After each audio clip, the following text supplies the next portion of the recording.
Yeah, I think you could probably use some more compression. I wouldn't mess with the frequency response anywhere.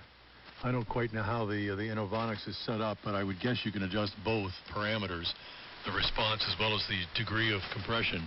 I think you could have less dynamic range and more compression, and it would be louder during the QSP that it's undergoing right now because the band's not very stable. Go ahead. All right. What about, let's see here. Let's see what I'm looking at here. What about right there? I just did changes right there. Does that get real depth into the audio? Yeah, it's kind of tough to tell. Are you at least running a scope that you can tell when you're near baseline so that we can at least start with a fully modulated waveform, then we can figure out dynamic range? No, unfortunately, I do not have the audio mod monitor hooked up. I don't have that right now hooked up, but I can push this. There's one way right here, and this is on the RE223. I'm trying to see if there's anything else that I can go with.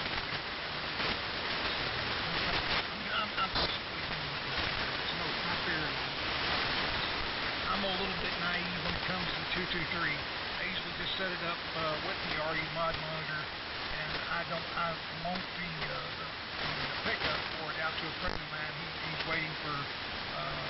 I wasn't on the radio and wasn't planning on doing any radio for a while. But we'll just leave it alone for right now until we get the pickup back. I'll get it tomorrow, get it back from him, and waiting to get one from Steve. And so I'll get it back and I'll be able to look at it a lot better. I think we'll just leave it like it is. It's clean enough. It may need, like you said, it may need a little bit more. And I'm going to have the scope to really tell what I'm doing. Yeah, that's my suggestion too. I think you start with a baseline level of audio, then you can start messing with it to keep it close to 100% negative, 98, 99% negative, and then you can mess with how much compression there is on that waveform and get maximum loudness to the extent you want. Too much loudness, of course, causes ear fatigue among your listeners, so you don't want to go too far. But if anything, you're on the more gentle side of processing right now, and I think you can come more towards the middle and toward loud. And under conditions like we've got right now, for example, where you dip down to S3, I could probably still copy you because the modulation level would be carrying the day, Lou. Go ahead. Roger. Yeah, exactly. You're right. You got to have your instrumentation if you're going to fly a plane. So if you're going to fly a transmitter, you might as well get it all set right. And you are a 20 over. You're a 20 over on the receiver, and then again, like I said, and I'm not driving this thing too hard.